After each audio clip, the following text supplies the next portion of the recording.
Hi Nivin. Hi. ഈ season കൊണ്ടുപോയിരിക്കുന്ന നിവിനാന്ന് എല്ലാവരും പറഞ്ഞു. അങ്ങനൊരു ടോക്കുണ്ട്. എങ്ങനെ ഉണ്ടായിരുന്നു 100 ദിവസം നേടി കഴിഞ്ഞ് ഇറങ്ങിയില്ല? ഭയങ്കര അടിപൊളിയാണ്. കാരണം ജനങ്ങളുടെ ഹൃദയത്തിൻ്റെ ഉള്ളിൽ തന്നെ സ്വീകരിച്ചു റാംബരിക്ക്. പ്രൗഡ് ആൻഡ് താങ്ക്സ് ടു എല്ലാ പ്രേക്ഷകരോടും. കാരണം ഞാനൊരു ഇമ്പാക്റ്റ് ഉണ്ടായി. വെറുതെ ഗെയിം കളിച്ച് പോരുന്നതും ഒരു ഇമ്പാക്റ്റ് ഉണ്ടായിട്ട് ഉണ്ടാക്കുന്നതും സൊസൈറ്റിയിൽ ഉണ്ടാക്കുന്നതും അത് ടോട്ടലി ഡിഫറെൻ്റ് ആണ്. പിന്നെ എസ്പെഷ്യലി ഇതൊരു സൊസൈറ്റിയുടെ ഒരു റിഫ്ലക്ഷനാണ്. അപ്പോൾ സൊസൈറ്റിക്ക് വേണ്ടിയിട്ട് ഞാൻ എന്തെങ്കിലും സംസാരിച്ചു. എസ്പെഷ്യലി സ്ത്രീകൾക്ക് വേണ്ടിയിട്ട് ഞാൻ സംസാരിച്ചു. കുട്ടികളുടെ എഡ്യൂക്കേഷന് വേണ്ടി ഞാൻ സംസാരിച്ചു. അപ്പം ഞാൻ ഭയങ്കര ഹാപ്പിയാണ്. പിന്നെ ടോപ്പ് 5 ഞാൻ ആഗ്രഹിച്ചുള്ളൂ. ഇപ്പോൾ ഞാൻ 3rd റണ്ണറപ്പായി. Very happy. പിന്നെ എല്ലാവരോടും ഇപ്പം വീഡിയോ എടുക്കുന്ന ചേട്ടന്മാരല്ലെങ്കിൽ ഒരിക്കലും ഞാൻ ഇങ്ങനെ ഇരിക്കത്തില്ല. അപ്പം especially ICG media, thank you. Okay, thank you. അതല്ല, ഇപ്പം നെവിന് പറയുമ്പോൾ ഈ സീസൺ ഏറ്റവും എന്റർടൈനർ എന്നൊരു ടാഗ് വരുന്ന നിവിനാണ്. ബാക്കി എല്ലാവരും അടിപിടിയൊക്കെ ഉണ്ടാവും. നെവിനുമായിട്ടുള്ള ശൈലിയിൽ ഇപ്പം നമ്മളെല്ലാവരും ആൾക്കാർ പറയുന്ന മോഷണം എന്നൊരു സംഭവം പറഞ്ഞു. പക്ഷെ അത്ര അടിപൊളിയായിട്ടാണ് നെവിൻ ചെയ്തുകൊണ്ടിരിക്കുന്നത്. ഫുഡ് എന്ന് പറയുന്നത് നെവിനൊരു വികാരമാണോ? ഞാൻ ജീവിക്കുന്നത് തന്നെ ഫുഡിന് വേണ്ടിയിട്ടാണ്. അതെ, എല്ലാവരും. ഞാൻ എസ്പെഷ്യലി എനിക്ക് ഫുഡ് കണ്ടാൽ ഭ്രാന്താന്ന് പലരും പറഞ്ഞിട്ടുണ്ട്. ഫുഡ് കാണാൻ ഞാനല്ലാണ്ടായി മാറും. അഭിഷേക് പറയണ്ടായി. അഭിഷേകാണ് എൻ്റെ ബെസ്റ്റ് ഫ്രണ്ട്. എൻ്റെ അന്നും ഇന്നും എന്നും അഭി ഈസ് മൈ ബെസ്റ്റ് ഫ്രണ്ട്. അഭി പറയണ്ടായി ഈ നമ്മുടെ ഈ മന്തി ഓർഡർ ചെയ്താൽ എനിക്ക് ഓർഡർ ചെയ്താൽ ചെസ്റ്റ് പീസിന് അതിന് വേണ്ടിയിട്ട് എൻ്റെ കൊളാബ് വരെ റിമൂവ് ചെയ്ത ഒരു മാരാപാവിയാണോ.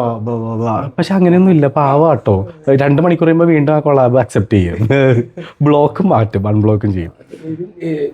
ശേഷം നിങ്ങൾ തമ്മിലുള്ള കുറെ റീലുകൾ വൈറലായി. ഞാനും അഭിഷേക് കുറെ ഒരു ഫെമിനിൻ ക്യാരക്ടേഴ്സ് ഞാൻ ചെയ്തു. അതെൻ്റെ കഴിവ്. അതേപോലെ പെർഫെക്റ്റ് ആയിട്ട് ചെയ്യാവുന്ന വേറെ ആരെങ്കിലും ചെയ്തിട്ടുണ്ടെങ്കിൽ ചെയ്ത് കാണിക്കട്ടെ. എനിക്ക് അത്രയേ ഉള്ളൂ. Let them do. ഞാൻ ചെയ്തു, അതിനുള്ള കോൺഫിഡൻസ് എനിക്കുണ്ട്. ഈ സീസൺ ആണെങ്കിലും ആൾക്കാർ അങ്ങോട്ടും ഇങ്ങോട്ടും കുറ്റം പറയുന്നതാണ് ഈ മെയിൻ സീസൺ എന്ന് പറയുന്നത്. പക്ഷെ നെവിൻ അങ്ങനത്തെ ഒരാളല്ല. നെവിന് ആരെപ്പറ്റും കുറ്റവും ഇല്ല, എനിക്ക് ഒന്നും പറയാനില്ല, അങ്ങനത്തെ ഒരു. അയ്യോ, എന്തിനാ അത്? കുറ്റം പറയുന്നവർ അവരെ പറയട്ടെ. കുറ്റം പറയുന്നവർ അത് അവരുടെ നിലപാട്, അവരുടെ ഇഷ്ടമാണ്. കുറ്റം പറയാതിരിക്കുക എന്നുള്ളത് അതെൻ്റെ വ്യക്തിപരമായിട്ടുള്ള തീരുമാനം. ഇപ്പൊ ഇതിനകത്ത് ഇപ്പം സീസണിൽ പറഞ്ഞിട്ടുണ്ടോ, റീ എൻട്രി വന്നതിന് ശേഷം അനുമോൾ എല്ലാവരും ടാർഗറ്റ് ചെയ്യുന്നുണ്ടായി. പക്ഷെ നിവിൻ അനുമോളുടെ അടുത്ത് പോയിട്ട് പക്കയായിട്ട് കാര്യങ്ങൾ പറയുന്നുണ്ടായി. എല്ലാം നിൽക്കുക, അവരെന്ത് വേണമെങ്കിലും പറഞ്ഞോട്ടെ. എന്താണ് നെവിൻ്റെ ഒരു അനുമോളായിട്ട് കരുതലെങ്ങനെ? ഞാൻ അവിടെ ഒരു വീടായിട്ട് തന്നെയാണ് ഞാൻ കണ്ടത്. അപ്പോൾ ഞാൻ അങ്ങനെ തന്നെയാണ്. ഞാനൊരു ഫിൽറ്റർ പേഴ്സൺ ആയിരുന്നില്ല. അപ്പോൾ ഞാനെൻ്റെ സിസ്റ്ററിൻ്റെ അടുത്ത് പറയുന്നത് അങ്ങനെയാണ്. ആ സെയിം തന്നെയാണ് അവിടെ ഞാൻ കാണിച്ചത്. അത്രേ ഉള്ളൂ. ഇനി എൻ്റെ അടുത്ത് ചോദിക്കല്ലേ.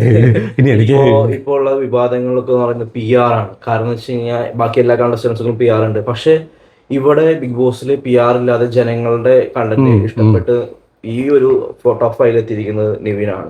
എങ്ങനെ ടോപ്പ് 5 അല്ല, ടോപ്പ് 3. ഇപ്പൊ 3rd റണ്ണറപ്പ് എന്ന് പറഞ്ഞാൽ മതി. സ്വന്തമായിട്ട് സോഷ്യൽ മീഡിയ വരെ ലോക്ക് ചെയ്ത് വെച്ചിട്ടാണ് ഇങ്ങോട്ട് പോകുന്നുണ്ടായിരുന്നു. അതെ. എനിക്ക് ആ ഒരു ചിത്തപ്പേര് ഞാൻ പറഞ്ഞല്ലോ, ഞാൻ സത്യങ്ങളെ പറഞ്ഞിട്ടുള്ളൂ. എനിക്ക് എൻ്റെ PR ചെയ്യാനായിട്ട് ജനങ്ങൾ PR ചെയ്തിട്ടുണ്ട്. അത് ആണ് ഏറ്റവും വലിയ.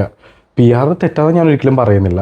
പക്ഷേ ജനങ്ങൾ എനിക്ക് വേണ്ടി PR ചെയ്തു. പിന്നെ അനിമോളുടെ കാര്യം അനിമോളുടേതായിട്ടുള്ള അത് ഓരോരുത്തരുടെ ഇഷ്ടമാണ്. അതിലേക്ക് ചോദ്യം ചെയ്യാനായിട്ട് ഞാൻ അനിമോൾ മാത്രമല്ല, ബാക്കി എല്ലാവരും ഉണ്ട്.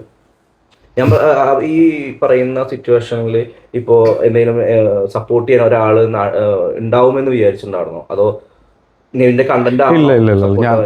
ഞാൻ അങ്ങനെ ഒന്നും വിചാരിച്ചില്ല. ഞാൻ അങ്ങോട്ട് കയറി പൂണ്ട് വിളയാടി തിരിച്ച് 3rd റണ്ണറപ്പായി തിരിച്ചു വന്നു. അത്രേ ഉള്ളൂ. ഏതെങ്കിലും നിമിഷത്തിൽ എനിക്ക് തോന്നിയിരുന്നോ ഒരു ഞാൻ എന്തെങ്കിലും മാറ്റം വരുത്തേണ്ടി വരെ, ഇല്ലെങ്കിൽ ഔട്ട് ആവും എന്നുള്ള പേടി ഉണ്ടായിരുന്നു. കാരണം എനിക്ക് PR ഇല്ല.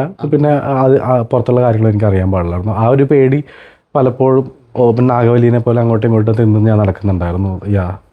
നെവിന്റെ ഒരു വിശ്വാസത്തിൽ എന്തുകൊണ്ടായിരിക്കും ടോപ്പ് 3 നെവിൻ എത്തിയെന്ന് നെവിൻ തോന്നുന്നത്? അതിൻ്റെ ഒരു അടുത്ത് നിൽക്കുമ്പോഴും നമുക്കൊരു ഞെട്ടൽ ഉണ്ടാവല്ലോ. ടോപ്പ് 3 ആയോ എന്നുള്ളൊരു ഇതുണ്ടായല്ലോ. എന്നുവെച്ചാൽ ഓരോ എവിക്ഷൻ വരുമ്പോഴും നെവിൻ ഞെട്ടലാണ്. ടോപ്പ് 3 വരുമ്പോ ഒരു ഞെട്ടലുണ്ടായല്ലോ. ആ ഒരു മൊമെന്റ് എങ്ങനെയാണ് നെവിൻ കാണുന്നത്? അത് സത്യം പറഞ്ഞിട്ടുണ്ടെങ്കിൽ ഒരു സീറോയിൽ നിന്ന് ഞാൻ ഇത്രയും വരുമ്പോൾ അതൊരു വലിയൊരു കാര്യം തന്നെയാണ്. അപ്പോൾ യാ പ്രത്യേകിച്ച് അങ്ങനെ ഒരു സ്ട്രാറ്റജിയും കാര്യങ്ങളൊന്നും എനിക്കുണ്ടായിരുന്നില്ല. The real me, that's me. ഇപ്പൊ മണി ടാസ്ക് ആണെങ്കിൽ മതി. അല്ല, അതല്ല. പണപ്പെട്ടി ടാസ്കില് നെവിന് മാത്രം പങ്കെടുക്കാൻ പറ്റാത്തൊരു വിഷമം നെവിനുള്ളിൽ ഉണ്ടായി. കാരണം ഒരാഴ്ച മൊത്തം നെവിൻ ഭയങ്കര സൈലന്റ് ആയിട്ടിരിക്കണ്ടായിരുന്നു. അപ്പം എന്തായിരുന്നു തോന്നിയത് മനസ്സിൽ? ഞാൻ ഒരു ആഴ്ച എനിക്കൊന്നും ചെയ്യാൻ പറ്റൂല എന്നുള്ളത് തോന്നിയിട്ടുണ്ടായിരുന്നു. എനിക്ക് തോന്നിയിട്ടുണ്ടായിരുന്നു, എനിക്ക് എല്ലാവർക്കും പൈസ തന്നെയല്ലേ വലുത്, എനിക്കും പൈസ ഇമ്പോർട്ടൻ്റ് ആണ്. അപ്പോൾ ലാലേട്ടൻ അതനുസരിച്ചാണ് എനിക്ക് തന്നു. ജനങ്ങൾ ഹാപ്പിയായി, ഞാൻ അതിലേറെ ഹാപ്പിയായി. അവർ കഷ്ടപ്പെട്ട് പൈസ എടുത്തു, ഞാൻ വെറുതെ ചെന്ന് പൈസ എടുത്തു. അവർ ഗെയിം കളിച്ചത് ഞാൻ ചോദിച്ച് വാങ്ങി പൈസ വാങ്ങിച്ചു. ഈ ബിഗ് ബോസിൽ പോകുന്നതിന് മുന്നേ നെവിൻ എന്തെങ്കിലും പ്രിപ്പറേഷൻസ്? ഇല്ല, ഒന്നുമില്ല. ഈ ബിഗ് ബോസ് മുന്നേ വേറെ കണ്ടിട്ട് അങ്ങനെ ഒന്നുമില്ല. Just Bigg Boss of course നമ്മളങ്ങനെ പല പല ഷോർട്സ് കാണും, പക്ഷെ റിയൽ ആയിട്ട് പോവാം. ഈ ബിഗ് ബോസിൽ ഈ നെവിന്റെ ഒരു മറ്റേ എന്താ പറയാ ഒരു ആക്ഷൻ ഉണ്ടല്ലോ, മറ്റേ പണപ്പെട്ടി എടുത്ത് കഴിഞ്ഞിട്ടുള്ള ഒരു ആക്ഷൻ, അതൊക്കെ ഭയങ്കര ട്രെൻഡിങ് ആയിരുന്നു. ആണോ? ഞാനത് ട്രെൻഡ് ആകാൻ വേണ്ടിയിട്ടല്ല ഞാൻ ചെയ്തത്. ഞാൻ ചെയ്യുന്നതാണ് ട്രെൻഡ്. ഞാൻ ചെയ്തതാണ് ട്രെൻഡ്. അപ്പൊ അവസാനമായിട്ട് നെവിനെ സ്നേഹിച്ച പ്രേക്ഷകർ, വോട്ട് ചെയ്ത പ്രേക്ഷകർ, അത് ഉറപ്പായിട്ടും പറയാം. എന്താണ് അത് പറയണല്ലോ. കാരണം എന്നെ ഇപ്പം ഈ ഒരു ലെവൽ എന്ന് പറഞ്ഞാൽ എനിക്കറിയാൻ പറ്റില്ല ഏത് ലെവലിലാന്ന് ഞാൻ കേരളത്തിലേക്ക് എത്തിയിട്ടില്ലല്ലോ. അപ്പോൾ എന്നെ ഇത്രയും സപ്പോർട്ട് ചെയ്ത സ്നേഹിച്ച ചെറിയ കുട്ടികളടക്കം വലിയ എന്താ പറയുക യങ്സ്റ്റേഴ്സ്, എസ്പെഷ്യലി സെയിൻറ് തെരേസാസ് കോളേജിലെ ഫാഷൻ ടീം, അത് ഞാൻ പറയും. കാരണം ഒരു ഫാഷൻ ടാഗ് ഉണ്ടാക്കിയത് അവരാണ്. അപ്പോൾ അതൊരു ഒരു താങ്ക്സ് ആയിട്ട് നിങ്ങൾ എസ്പെഷ്യലി ഇത് എടുത്തിടണം. ഉറപ്പായിട്ടും ഞാൻ ഇത്രയും പെൺകുട്ടികൾ പഠിക്കുന്ന സ്ഥലത്തേക്ക് ഞാൻ വരും എന്നൊക്കെ ഞാൻ അങ്ങോട്ടേക്ക് ആർമാദിക്കുന്നൊക്കെ. അപ്പോൾ ലാലേട്ടന്റെ ഇതെന്തായിരുന്നു? അതെ, ഹാപ്പിനെസ് ലാലേട്ടന്റെ ഫേവറേറ്റ് ഒരാളാണ് കണ്ടസ്റ്റന്റ് ആണ് നെവിൻ. അപ്പോൾ ലാലേട്ടൻ എന്തായിരുന്നു ഈ ടോപ്പ് 3? അങ്ങനെയൊക്കെ ആയിരുന്നു ഫേവറേറ്റ് കണ്ടസ്റ്റന്റ് ആയിരുന്നു. ലാലേട്ടന് ഭയങ്കര ലാലേട്ടൻ പറയുമെങ്കിൽ പോലും ലാലേട്ടന്റെ മനസ്സിൽ ലാലേട്ടൻ ഇമിറ്റേറ്റ് ചെയ്തു 1-2 പ്രാവശ്യം. ഓക്കെ, സന്തോഷം. ലാലേട്ടൻ എൻ്റെ ഒരു ഫേവറേറ്റ് ആണ്. അതേപോലെ തന്നെ ലാലേട്ടൻ്റെ ചെറുപ്പകാലം മേ ബി ഞാൻ ഇനി അഭിനയിക്കില്ലെന്ന് ആര് കണ്ടു. അടുത്ത plan movie, of course movie. എനിക്ക് കോമഡി, വില്ലൻ, അതൊക്കെ എനിക്ക് വില്ലൻ ചെയ്യും. എനിക്ക് ഓൾറെഡി ഡയറക്ടർ രഞ്ജൻ സാറിൻ്റെ ഒരു പടത്തിൽ എനിക്ക് റോള് വന്നതായിരുന്നു, അർണബൻ്റെ ഓപ്പോസിറ്റ് ക്യാരക്ടറായിട്ട്. പക്ഷേ അന്ന് എനിക്ക് ഇത്രയും അറിയില്ലല്ലോ, നന്നായിട്ട് അഭിനയിക്കാൻ പറ്റുന്നുള്ള കഴിവ് ഉണ്ടെന്ന് അറിയില്ല, ഇപ്പോഴല്ലേ അറിയുന്നത്. ലാസ്റ്റ് നീ ബിഗ് ബോസിന് ഇറങ്ങിയ ശേഷം ഫോൺ കിട്ടി, ആദ്യം വിളിച്ചത് ആരാണ്? ആദ്യം വിളിച്ചത് ഞാൻ അപ്സര ചേച്ചിനെ, പിന്നെ അതിനുശേഷം നമ്മളുടെ എൻ്റെ ഫ്രണ്ട് അഭിഷേക്.